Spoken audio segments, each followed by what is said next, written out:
एक संवैधानिक पद पर बैठा हुआ व्यक्ति इतने लंबे समय के उपासक के कर्मकांड कर रहे हैं, तो क्या उन्होंने अवकाश लिया हुआ अवकाश नहीं लिया हुआ था तो वो असंवैधानिक प्रक्रिया थी।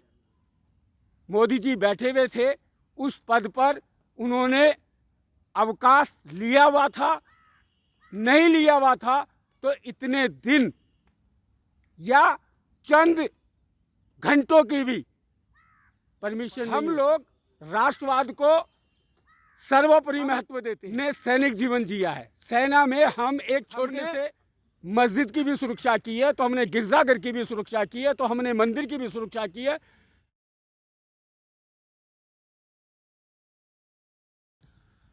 देखिए, हर धर्म की अलग अलग पद्धति है मानने की और मनाने की। हर धर्म के अपने अपने धर्मों के, किसी के पादरी हैं तो किसी के ग्रंथी हैं तो किसी के इमाम हैं तो किसी के शंकराचार्य हैं। अगर ये सवाल आपने उन लोगों से पूछा होता तो हम आम जन से बेहतर जवाब उन्होंने दिया होता कि क्या होता है क्या नहीं होता है। कोई हर आदमी का अपना एक धर्म के उपासक होते हैं, वो धर्म कोई भी हो सकता है और उस धर्म के उपासक होने का हमारे देश के संविधान ने अधिकार दे रखा है, हर आदमी मानता है। हाँ, ये है कि संवैधानिक पद पर बैठे हुए व्यक्ति विशेष का धर्म से बढ़कर भी राष्ट्रवाद होता है, तो राष्ट्रवाद की बात की होती, राष्ट्रवाद पे कुछ पूछा होता, कुछ बताया होता तो हमको समझ में आता। क्योंकि अगर वो किसी भी मंच पे जाते हैं तो अगर संवैधानिक पद पर बैठे हुए हैं तो वो राष्ट्रवाद पे बोलना चाहिए, राष्ट्रवाद के उपासक बनना चाहिए। हमारे देश के अंदर संवैधानिक पदों पर बैठने के बाद में भी राष्ट्रवाद का अभाव है।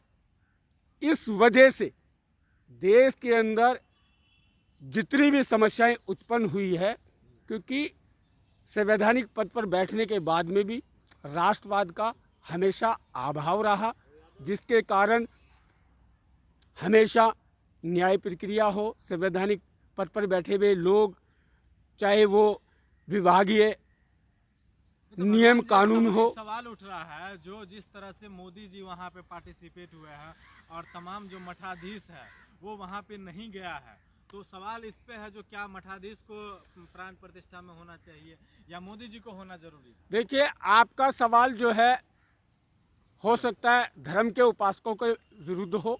सवाल अगर आपका ये होता कि एक संवैधानिक पद पर बैठा हुआ व्यक्ति इतने लंबे समय तक अपने निजी धर्म के उपासक के कर्मकांड कर रहे हैं, तो क्या उन्होंने अवकाश लिया हुआ था, और अवकाश नहीं लिया हुआ था तो वो असंवैधानिक प्रक्रिया थी।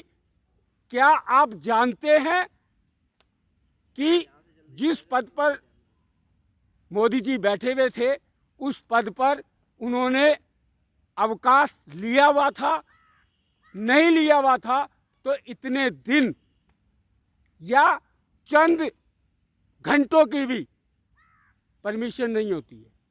तो आपको इस देश में एक धर्म की उपासना करने का अधिकार है, उपासक बन होते हैं, लेकिन संवैधानिक पद पर बैठे हुए आदमी ने अगर अवकाश नहीं ले रखा, आपको जाना, आज तक पूछा, किसी ने बताया, तो हम लोग राष्ट्रवाद को सर्वोपरि महत्व देते हैं। हमने सैनिक जीवन जिया है, सेना में हम एक छोटे से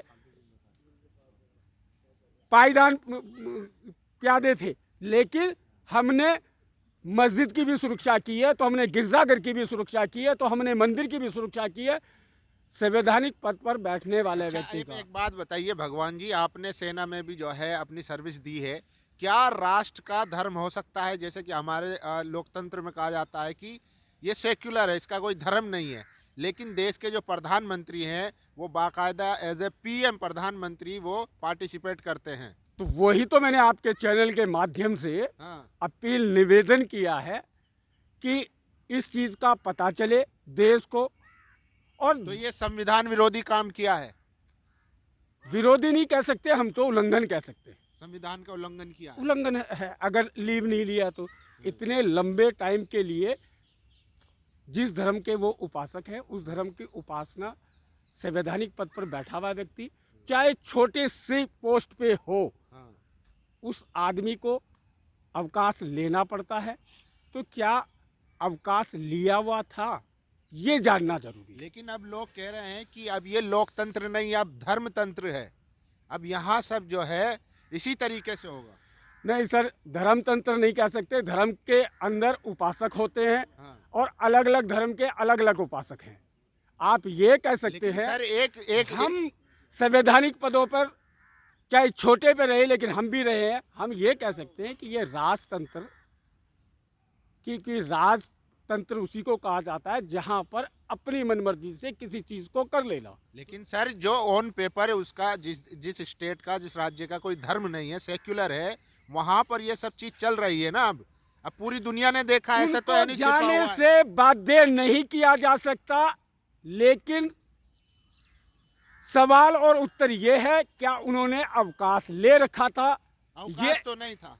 आपने कैसे कह दिया? आपने सवाल किया, आपने उनका इंटरव्यू लिया, या आपने उनके जो वक्ता हैं उनसे पूछा, फिर आपने कैसे कह दिया कि उन्होंने अवकाश लिया हुआ था?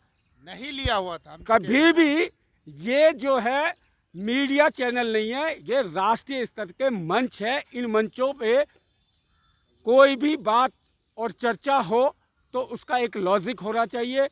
हाँ, ये पूछने का मेरे मन में था, आपने मुझे आपके चैनल पे, आपके इस मंच पे बोलने का अवसर दिया। मैंने पूछा कि क्या लग रहा है 2024 का चुनाव आने वाला है, क्या राम मंदिर के नाम पे वोट पड़ेगा भाजपा को? आप तो ये मान रहे हैं कि निर्वाचन प्रक्रिया या इस देश का संविधान काम ही नहीं कर रहा। आप चुनाव हुए नहीं, उससे पहले आप फाइनल कर रहे हो, जनता फाइनल कर रही है। 19 में ऐसा हुआ था ना, 19 में ऐसा हुआ था, इसलिए मैं सवाल पूछ रहा हूँ। बार बार कोई गुनाह होता रहेगा क्या? आप ये साबित करना चाह रहे हैं? इस देश के अंदर तो हो रहा है ना जी, ऐसा तो नहीं है नहीं हो रहा है। लोग अब बीजेपी पूरा वोट इस मांग देश रही है। के अंदर निर्वाचन आयोग है, निर्वाचन प्रक्रिया अपनाई जाती सवाल है। ये है कि 2024 के चुनाव में आप कैसे कहते हैं? आपने कैसे कह दिया? इसका मतलब इस देश का पत्रकार इस देश की निर्वाचन आयोग को नहीं मानता है।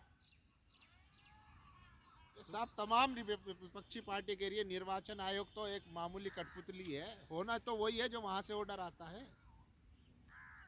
फिर तो आप ये कह रहे हैं कि इस देश के अंदर संविधान नहीं है, निर्वाचन प्रक्रिया नहीं है, न्याय प्रक्रिया नहीं है।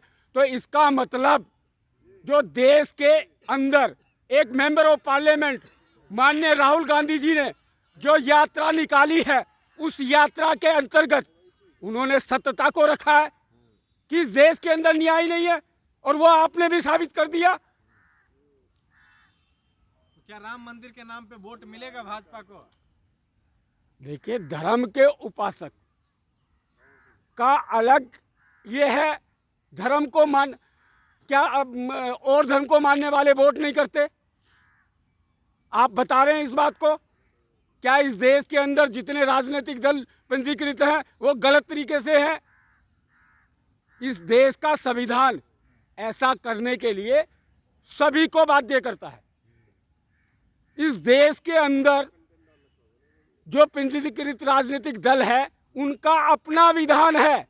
आपने भी सुना होगा, पार्टी रजिस्ट्रेशन से पहले अपना विधान को लेकर जाते हैं, विधान को वो पंजीकृत है, वो इस देश के संविधान को मान रहा है नहीं मान रहा है, ये सवाल पूछने का, कहने का, उत्तर देने के तरीके। आपके जो सवाल पूछने का जो लॉजिक है, वो सवाल पूछने का लॉजिक ही एक तरफा टाइप का होता है। लेकिन बात तो चल रही है ना, लोग कह रहे हैं कि मंदिर के नाम पे वोट होगा इस बार, जो राम को लाए हम उनको लाएंगे। लोगों का जो कहना है वो इस तरीके की अगर चर्चा करते हैं तो वो संवैधानिक प्रक्रिया का उल्लंघन है। खत्म कर देना चाहिए। इतना बड़ा खर्च हो रहा है निर्वाचन आयोग पे, जब जनता कह रही है निर्वाचन आयोग को खत्म कर देना चाहिए। आप निर्वाचन आयोग की बात कर रहे हैं, अभी एक सुप्रीम कोर्ट के जज थे, उनका बयान आया था कि लोगों का जो है अदालतों में भरोसा कम हुआ है। अब ये सोचना पड़ेगा कि क्यों हुआ है। पिछले कुछ दिनों में ऐसे फैसले आए हैं कि जिससे लोगों का भरोसा कम हुआ है। अब बताइए क्या उन करें? जज साहब को यह भी बताना चाहिए था, वो संवैधानिक पद पर है और न्याय प्रक्रिया में पदस्थ हैं, कि किसके कारण न्याय नहीं दे पा रहे आप, किसके कारण किसी की सुनवाई नहीं कर पा रहे आप। पूछा आपने उनकी बात को हमारे सामने रख दिया, आपने उनसे पूछा, आपने अपने उत्तरदायित्व को निभाया? नहीं निभाया। लेकिन उन्होंने बयान दिया ना, उन्होंने कुछ तो इसलिए कहा कि देखिए, लोगों बयान का भरोसा जुडिशियरी में बना रहे। उनके पास जब जाता है पीड़ित, तो उसके ऊपर वो न्याय करे, निष्पक्ष करे, विश्वास बन जाएगा। क्यों नहीं बनाते? किसने रोक रखा है? ये चीजें हैं। तो क्या लग रहा है कि अब आने वाले टाइम में, जैसा लोग कह रहे हैं कि धर्म के नाम पे वोटिंग हो रही है, क्या संविधान और आज धर्म जो है दोनों स्वरूप चल रहे हैं एक साथ? मैं आम जन की हैसियत से बोल रहा हूं कि अब के आने वाले चुनावों में आपको एक अलग ही स्वरूप देखने को मिलेगा और कोई भी राजनीतिक दल बहुमत से सरकार नहीं बनाएगा, अल्पमत का रहेगा।